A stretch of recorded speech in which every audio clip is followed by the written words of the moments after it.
이제까지는 우리가 집을 보러 갈 때 구매자들께서 어떤 집을 보여주세요 하면은 사실 만나려는 그 장소에서 만나서 또 집을 보는 경우가 있고, 내가 어느 지역에 어떤 매물을 보고 싶은데 그 매물 목록을 이메일로 좀 보내주세요, 아니면 영상 좀 주세요, 이런 경우가 많았었어요. 근데 8월 17일 이러한 모든 간행이 변경된 것 중에 하나가, 이제부터는 이러한 집을 투어하기 전에 또는 그러한 매물을 이메일이나 영상으로 받기 전에 서면으로 바이어 익스클루시브 어그리먼트를 작성해야 된다라는 어떤 조항이 생겼는데요. 바이어와 그리고 바이어 에이전트, 즉 구매자와 구매자 대리인 간의 서면 계약이 이루어져야 된다 하는 것이 가장 큰 차이점이라고 볼 수 있겠습니다. 무조건 서면 계약이 있어야 되기 때문에 집을 보는 그 과정의 절차가 좀 더 까다로워졌다면 까다로워진 거고요. 바이어 입장에서는 먼저 시행돼야 되는 것은 바이어 에이전트와의 구두 계약이 아닌 서면 계약이 반드시 이루어지고 난 후 이제 소용이 되는 거죠. 예, 집을 볼 수 있다는 것인데, 그 자체는 어떻게 보면은 구매자 입장에서도 마음의 긴장을 먼저 하고 시작한다 하는 좀 스트레스 받을 수 있는 이제 그런 부분이 선행된다.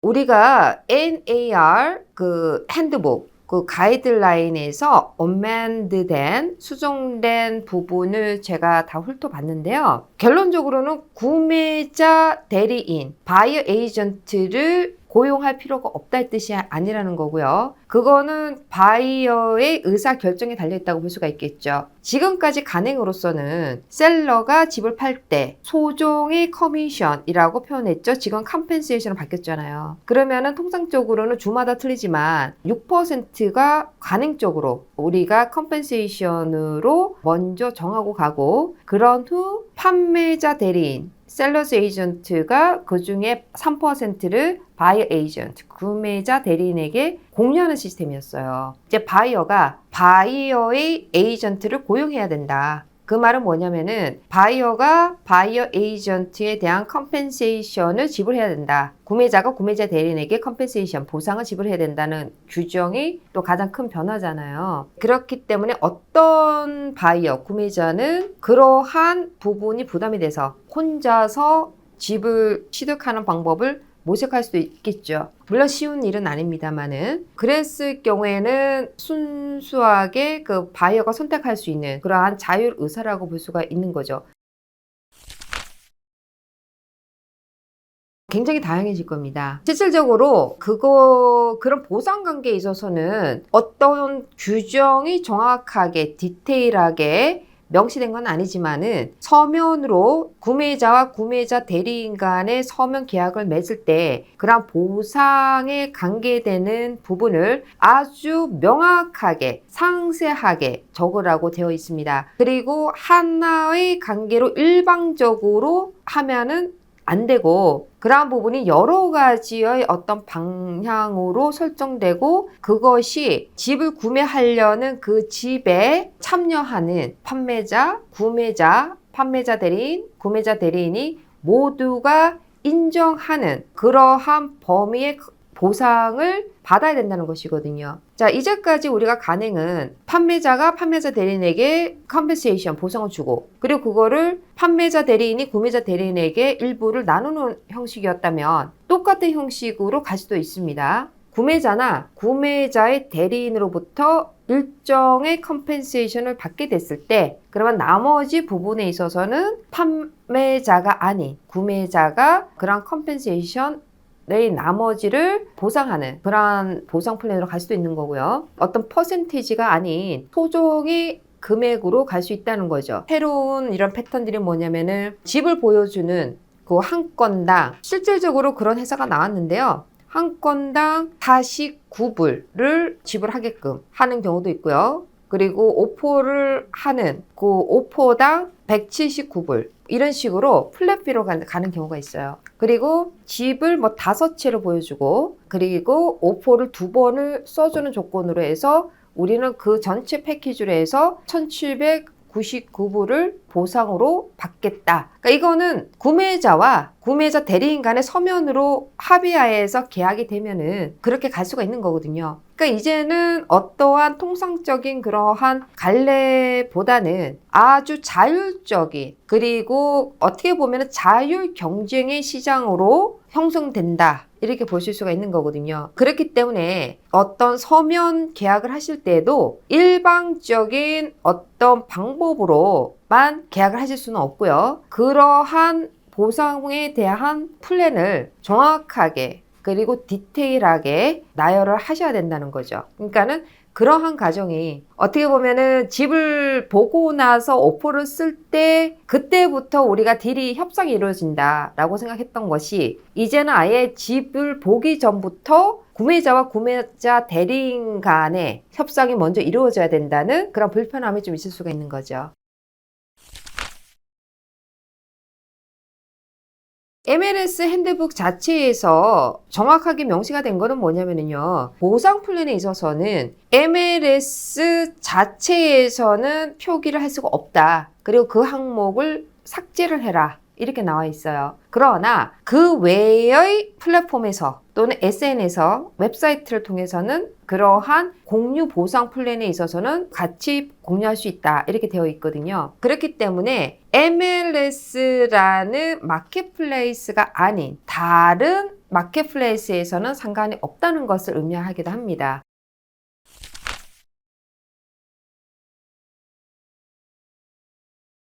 받아들일 수 있습니다. 근데 이제 그것이 명확하게 명시가 돼야 되고요. 그리고 MLS 마켓플레이스 자체에서 우리가 그 셀러, 판매자가 구매자에게 주는 어떠한 인센티브 자체는요, 공개를 할 수가 있습니다. 예를 들어서 뭐 클로징 코스트라든지 아니면 그 외에 어떠한 부분을 판매자가 이 집을 팔기 위해서 구매자에게 제공하는 혜택 부분 명시를 할 수가 있는 거고요. 그렇지만 그 외에 구매자 대리인에 관한 보상 관계에 있어서는 명시할 수가 없다는 거죠.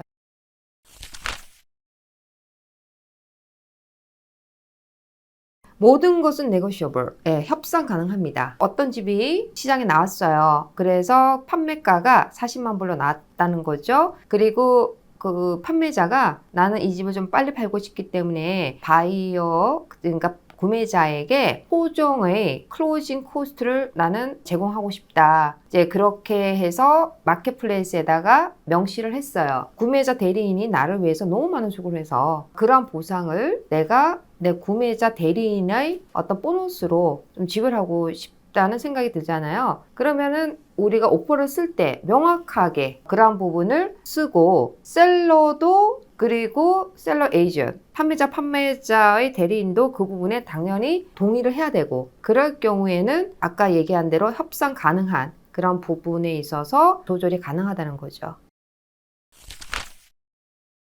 대출에 포함시킬 수 없습니다. 그 문제점이 있어서 8월 17일 전에 NAR과 원고 측의 어떤 그 소송 과정에서 합의하는 그런 이제 과정이 있었고요. 그러한 상황 속에서 NAR 측에서 생각을 할 때는 퍼스트 타임 홈 바이어들은 처음에 초기 자본이 적기 때문에 이러한 구매자 대리인에 대한 수수료를 구매자가 지불해야 된다고 하면은 주택 구입 비용이 이미 높은 상태에서 이러한 퍼스트 타임 홈 바이어들이 집을 구입하기가 힘들기 때문에 그러한 일정 부분을 대출을 할 때 할 수 있는 어떤 방법이 있는 그러한 가정에 대한 논의를 제안을 했었던 거죠. 그런 경우에는 이런 금융 정책이라든지 이런 부분에 대한 모든 제도가 또 바뀌어야 되는 이제 그런 부분이기 때문에 그러한 수수료 자체는 융자 대출에 포함될 수가 없는 상태입니다. 모기지 대출을 받을 때에는 컨벤셔널 론, 일반 융자를 받을 때는 페니맥, 프레디맥의 어떤 가이드라인이 설정이 되어 있어요. 그러니까 셀러의 컨트리뷰션이라고 그러죠. 판매자가 구매자를 위해서 어떤 혜택을 제공할 수 있는 그 금액의 한도액이 있습니다. 그래서 그것이 융자 금액의 3%를 초과하면 안 된다 뭐 이런 규정들이 있기 때문에 그럼 수수료까지 또 포함을 시킨다. 그러면은 그 퍼센트 넘어가 버리게 되는 거거든요. 그래서 그러한 부분을 현재 이 시점에서 이런 컨포밍 론 이런 가이드라인 자체를 바꾼다는 것은 상당히 개혁과 같은 거기 때문에 지금 이 시점에서는 부동산 시장에서 바뀐 이러한 에이전트 수수료의 변경 자체가 전체적인 큰 어떤 인더스트리에 영향을 줄 수 있는 그런 상황은 못 되기 때문에 아직 우리가 수수료를 융자 금액에 포함시킬 수는 없습니다. 그렇기 때문에 우리가 퍼스트 홈 바이어 분들께서는 될 수 있는 대로 클로징 코스트 부분에 있어서는 셀러, 판매자가 주는 이러한 혜택으로 해서 어느 정도 조절을 하고 현재 보유하고 있는 초기 자본을 가지고 내가 다운 페이먼트를 원래는 10%를 생각했었는데 그 부분을 조금 줄이고 어떤 부분을 내가 구매자 대리인, 바이 에이전트한테 주는 컴pen세이션으로 가야 되겠다라고 이제 생각할 수 있겠죠. 문제가 뭐냐면은 주택 구입 비용이 너무 비싸졌다. 그리고 현재 시점에서는 이자 자체가 아직은 높다. 그렇기 때문에 현재는 융자를 받을 수 있는 어빌리티, 능력이 있는 바이어들이 얼마만큼 그런 부분을 소화할 수 있을까? 이제 그런 것들이 어떻게 보면은 미국이 점진적으로 풀어야 되는 숙제라고 볼 수 있겠죠. 어떻게 보면은 이제 주택을 산다는 것 자체가 인생에 있어서 스트레스가 많은 그러한 가정이라고 볼 수가 있습니다. 또 다른 스트레스를 안고 극복해야 되는 부분들이 많이 있을 텐데요. 우리가 어떠한 환경에서 익숙하기 전에 오는 불편함은 있겠지만 어느 정도 기간이 지나고 그러한 것들이 익숙해지면 사실 그 익숙해진 또 새로운 세계에 대한 그 루틴이 생기는 거거든요. 지금 당장은 좀 더 혼란스러울 수가 있고 복잡할 수도 있겠다는 생각이 들지만 수수료의 변경이 있는 후에도 충분히 익숙해질 거라고 생각을 하고 있어요. 이제까지 우리가 해왔던 것 자체에서 어떤 기준점을 두지 말고 이제는 모두가 제로인 시점에서 다시 시작을 한다는 마음으로 생각하신다면은 이 변화된 규정 안에서도 충분히 자유롭게 주택을 구입할 수 있을 거라는 생각이 듭니다. 상위 1% 미국 부자들의 부동산 자산 관리 노하우. 미국 부동산 전문가 김유시 대표의 세 번째 서서. 오늘부터 사야 할 부동산은 따로 있다.